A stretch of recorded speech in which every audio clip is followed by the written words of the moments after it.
ஒரு செம்பு தண்ணி எடுத்துக்கங்க. அத தோசைக்கல்ல ஊத்தி அதுக்குன்னு வழக்கமா ஒரு விளக்கமாறு வச்சிருப்பீங்கல்ல, ஆமாங்க, அத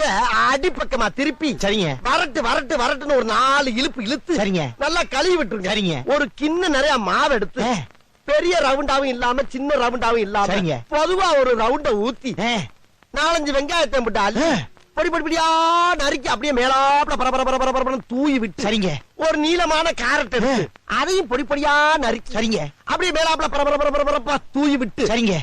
ஒரு 16 கரண்டி நெய் எடுத்து, சரிங்க, அதுல 6 கரண்டி நெய்ய உள் சைடு அப்படியே லேசா விளாவி விட்டு, சரிங்க, 10 கரண்டி நெய்ய தோசைக்கு வெளி சைடு அப்படியே மேலாப்ல விளாவி விட்டு, சரிங்க, இட்லி பொடி இருக்கு பாத்தீங்களா,